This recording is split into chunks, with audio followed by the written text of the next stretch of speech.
जय हिंद दोस्तों, त्यागी trading tips में आपका स्वागत है। दोस्तों, इस वीडियो के अंदर हम बात करने वाले हैं Q3 के रिजल्ट्स के बारे में और 3 से 4 कंपनियों के रिजल्ट्स के बारे में यहाँ पर बात होने वाली है। शानदार पॉपुलर कंपनी है, क्वालिटी फुल कंपनी है। देखिए, इस वीडियो के अंदर आपको ये ज़रूर देखना चाहिए कि किन कंपनियों के रिजल्ट्स अच्छे आ रहे हैं, किन के खराब आ रहे हैं। देखिए, वीडियो देखने के बाद खरीदना ये कोई एक लॉजिक वाली बात नहीं है। अभी आपको मालूम है कि एफआईज लगातार माल बेच रहे हैं। शेयर्स के रिजल्ट्स अच्छे आने के बाद भी एक दिन तेज़ी बनती है, उसके बाद फिर शेयर के अंदर गिरावट देखने को मिल जाती है। तो इस चीज़ पर आपकी नज़र होनी चाहिए। सुज़लोन की बात करें, Q3 के काफ़ी शानदार रिजल्ट्स आए हैं, शॉकिंग वाले आए हैं। देख लेते हैं किस तरह के रिजल्ट्स हैं। दोस्तों, अगर बात करते हैं दिसंबर क्वार्टर 1 साल पहले, तो देख लीजिए 1560 करोड़ का रेवेन्यू था। उसके बाद 2100 करोड़, 2000 करोड़, 2100 करोड़, अभी देखिए 2900 करोड़ का रेवेन्यू देखने को मिला है। मतलब कि सपने में भी आपने सोचा नहीं होगा। आपने कितना अनुमान लगा, 2100 से कितना 2500 करोड़ तक का आ सकता है, 2300 करोड़ तक का आ सकता है। वैसे भी ज़्यादातर कंपनियां जिनके अंदर ज़बरदस्त तेज़ी बन रही है, उनके रिजल्ट्स भी उतने अच्छे नहीं आ रहे हैं। लेकिन यहाँ पर कंपनी ने मार्जिन की बात करें तो 17% तक का मार्जिन दिखा दिया है। बहुत अच्छी बात है। तो यहाँ पर ऑपरेटिंग प्रॉफिट भी देखेंगे आप, 500 करोड़ का है। कितना, 500 करोड़ का। पहले 294 था, 370, 357 और 1 साल पहले 248 था। जस्ट डबल हो गया है कंपनी का मार्जिन। बहुत अच्छी बात देखने को मिल रही है।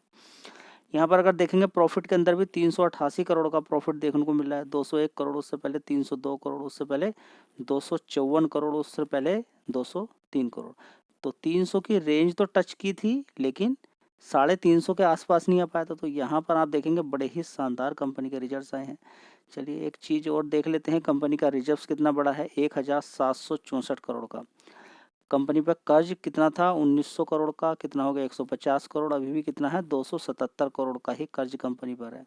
रिजर्व्स कितना है, 1700 करोड़ का। तो कोई दिक्कत परेशानी वाली बात नहीं है। तो चाहो तो इस शेयर पर भी फोकस कर सकते हो। काफ़ी करेक्शन ऊपर से हो गया, लेकिन भूलिएगा मत कि इस कंपनी का मार्केट कैप कितना है। अगर आपको मालूम है इस कंपनी का मार्केट कैप, तो कमेंट बॉक्स में बता दीजिएगा। तो अगली कंपनी होगी Mahindra and Mahindra financial services limited. ठीक है, और यहाँ पर अगर बात करते हैं तो 270 रुपये का भाव लगभग शेयर का है। ऊपर से देखें तो 343 रुपये तक गिरता हुआ नीचे की साइड में ही जा रहा है। तो ज़्यादातर शेयर का चार्ट पैटर्न नीचे की ही साइड में है। मार्केट कैप 33,000 करोड़ का है। 1 साल का चार्ट पैटर्न देखें तो बहुत ज़्यादा उठक पटक है, और 5 साल का चार्ट पैटर्न देखें तो लगभग 26% के रिटर्न इसने अच्छे से बना के दे दी हैं, अगर इस भाव को कैलकुलेशन करें। तो ओवरऑल मिला के देखें तो जहाँ से तेज़ी बनी थी वहीं के पास शेयर आ चुका है। अब देखते हैं आगे कितनी तेज़ी बनती है। और Q3 के रिजल्ट्स कंपनी के आ चुके हैं, जो कि काफ़ी अच्छे हैं। देख लेते हैं एक बार। तो दोस्तों, Mahindra and Mahindra financial services limited की अगर बात करते हैं तो 4100 करोड़ का रेवेन्यू कंपनी का 1 साल पहले था। 4200 करोड़, उसके बाद 4300, उसके बाद 4400 करोड़, उसके बाद देखेंगे 4700 करोड़। इस तरीके से कंपनी का रेवेन्यू धीरे धीरे ऊपर की तरफ बढ़ रहा है। चलिए अब देख लेते हैं कंपनी का नेट प्रॉफिट। देख लीजिए कितना है, 918 करोड़ का।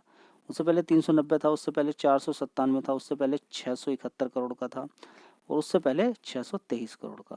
तो अच्छी खासी परफॉर्मेंस यहाँ पर नेट प्रॉफिट के अंदर देखने को मिल रही है। अच्छी खासी तेज़ी यहाँ पर देखने को मिल रही है। अब देखते हैं कि इस कंपनी के अंदर निगेटिव क्या चीज़ है। कंपनी का एनपीए ज़रूर देखना चाहिए आपको, दिखा देता हूँ। तो दोस्तों, निगेटिव यहाँ पर है जो शेयर को गिरा सकता है कि 3.56% का एनपीए था, 3.83 का हो गया। बढ़ना नहीं चाहिए कभी भी एनपीए। 3.93 का हो गया। पहले देखिए यहाँ पर 1.46 एनपीए था, 1.59 हो गया, अब 2 का हो गया। तो ठीक है, तो ये गिराने के लिए शेयर को सफिशियंट चीज़ है। समझ में बात आई है। और जो गिरावट भी देखने को मिल रही है शेयर के अंदर, वो इसी की वजह से ज़्यादा देखने को मिल रही है। दोस्तों, अगली कंपनी होगी एक्साइड इंडस्ट्रीज़। तो शेयर की अगर बात करें तो बढ़िया शानदार है। 150-60 रुपये के आसपास होता था, तब से कवर किया और लगभग 600 रुपये तक ऊपर तक मार दिया। लेकिन वहाँ से लगातार अब गिरता ही जा रहा है। पिछले 6 महीने से आप देखेंगे शेयर के अंदर लगातार गिरावट ही देखने को मिल रही है। मार्केट कैप 29,000 करोड़ का मार्केट कैप है। ठीक है, तो शेयर काफ़ी भागा है, यहाँ पर भी है, यहाँ से भी थोड़ा सा गिर सकता है, लेकिन देखें तो फिर भी सही प्राइस पर ऊपर से करेक्ट होकर काफ़ी नीचे तक आ चुका है। लेकिन कब तक गिरावट होगी ये कह पाना बड़ा मुश्किल है। लेकिन हाँ, कंपनी के फंडामेंटल मैं आपको दिखा देता हूँ, जो कि कंपनी के फंडामेंटल शेयर के प्राइस के अकॉर्डिंग कमज़ोर रहे हैं। तो दोस्तों, देखने की कोशिश करते हैं यहाँ पर एक्साइड इंडस्ट्री को। 3,980 करोड़ का रेवेन्यू था, उसके बाद 4,100 करोड़, 4,400, 4,400 करोड़, उसके बाद देखेंगे 4,017 करोड़। इस तरीके से कंपनी का रेवेन्यू है। अब यहाँ पे देख लेते हैं नेट प्रॉफिट कंपनी का 203 करोड़ का, उसके बाद 186 करोड़, 221 करोड़, 233 करोड़, उसके बाद देखेंगे 158 करोड़। ठीक है, तो यहाँ पर देख सकते हैं कि कंपनी के नेट प्रॉफिट के अंदर कितनी गिरावट देखने को मिली है।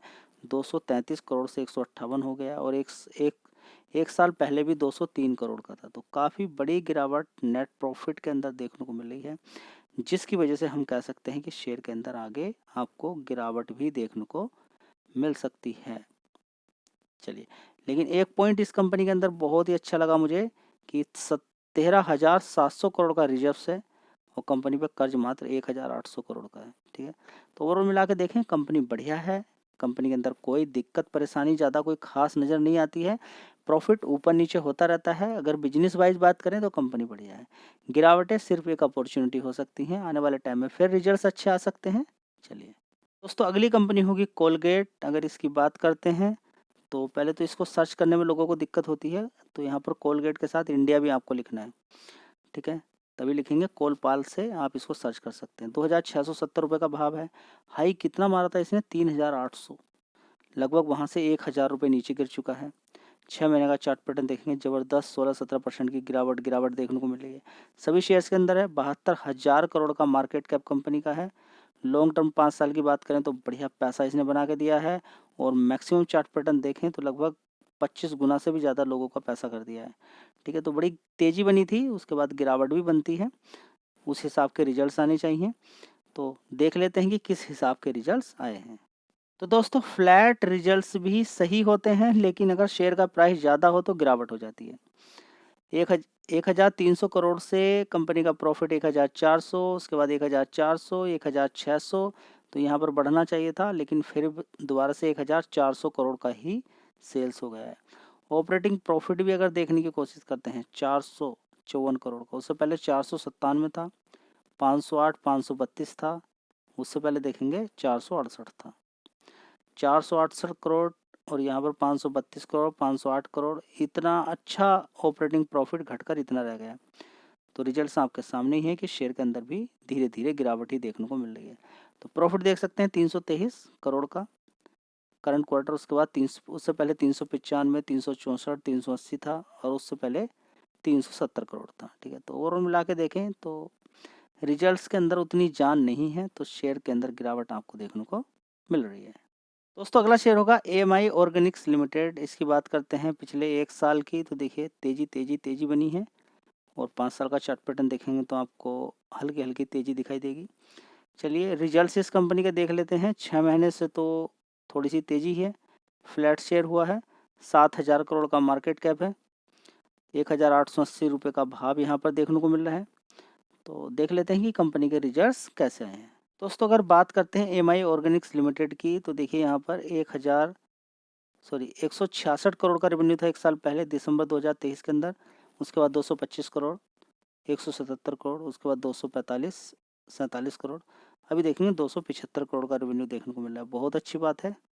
और साथ ही यहाँ पर देखेंगे ऑपरेटिंग प्रॉफिट मार्जिन परसेंटेज भी 25% तक पहुँच गया, क्योंकि ऑपरेटिंग प्रॉफिट कितना है 69 करोड़ का। तो इसी तरह से नेट प्रॉफिट भी देख सकते हैं आप, 45 करोड़ का है। तो परफॉर्मेंस के अंदर तो कोई दिक्कत परेशानी मुझे नज़र नहीं आ रही है, परफॉर्मेंस एक नंबर की है। अब देख लेते हैं, कर्ज की दिक्कत तो कोई नहीं है कंपनी को, तो कर्ज भी देखेंगे 6 करोड़ का सिर्फ कर्ज है। देखिए, तो 217 करोड़ से कंपनी ने अपना कर्ज कितना कर लिया, 6 करोड़, और 1,161 करोड़ का कंपनी के पास रिजर्व से। तो चाहो तो इस शेयर पे भी फोकस कर सकते हो, कंपनी बढ़िया है। अब मैं आपको दिखा देता हूँ कि FIDIs ने आज क्या किया है। दोस्तों, हर किसी को मालूम है कि FIs क्या कर रहे हैं और DIs क्या कर रहे हैं। एक उम्मीद रहती है DIs से कि खरीदारी कर रहे हैं। एक साल पहले नहीं बोलेंगे यहाँ पर, आज ही बोलेंगे, 19,700 करोड़ की टोटल खरीदारी की है। आज की बात करें तो 12,900 करोड़ की बिकवाली की है। नेट 6,800 करोड़ का माल खरीदा, काबिल तारीफ़ है। और शेयर्स के अंदर आप देखेंगे बहुत सारे शेयर्स के अंदर अच्छी खासी तेज़ी बनी है, जहाँ पर बैंकों के शेयर हैं। तो DIs ऐसा नहीं कि बैंकों के शेयर नहीं खरीदते हैं, और ख़रीद के सेम डे बेच भी देते हैं कभी कभी, या फिर अगले 1-2 दिन के बाद भी बेच देते हैं। तो FIs की अगर बात करते हैं तो 11,100 करोड़ का माल इन्होंने खरीदा है। ऐसा नहीं कि माल खरीद नहीं रहे हैं। कुछ लोगों को कन्फ्यूज़न रहता है कि FIs तो लगातार माल बेच ही रहे हैं, खरीदते तो हैं ही नहीं, खरीदते भी हैं। वो शेयर शायद आपको आज मालूम नहीं हो। ठीक है, तो यहाँ पर अगर देखेंगे तो आज माल बेचा कितना है, 16,000 करोड़ का बेच दिया।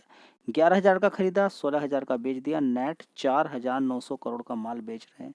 ठीक है, तो ये देख सकते हैं कि स्टॉक मार्केट के अंदर एफआईज का ट्रेंड बिल्कुल निगेटिव है और लोगों को यहाँ पर बड़ा परेशानी देखने को मिल रही है। आपका बार बार क्वेश्चन भी ये है कि क्यों गिरावट हो रही है, तो उसके पीछे कारण है एफआईज और साथ ही रिटेल निवेशक। एफआईज और रिटेल निवेशक, एफआईज माल बेच रहे हैं और एक रिटेल निवेशक जो 100 में से अगर हम कैलकुलेशन करें स्टॉक मार्केट के अंदर 100 में से 90% लोग या 80% लोग इंट्राडे मारते हैं। तो उनको बस एक ट्रेंड चाहिए, उनको निगेटिव ट्रेंड मिल जाता है तो वो सेल मारते हैं और नीचे के साइड में खरीद देते हैं, सेम डे प्रॉफिट बनाकर ले जाते हैं। तो ऐसे बहुत सारे लोग हैं जिसकी वजह से और प्रेशर यहाँ पर देखने को मिल रहा है।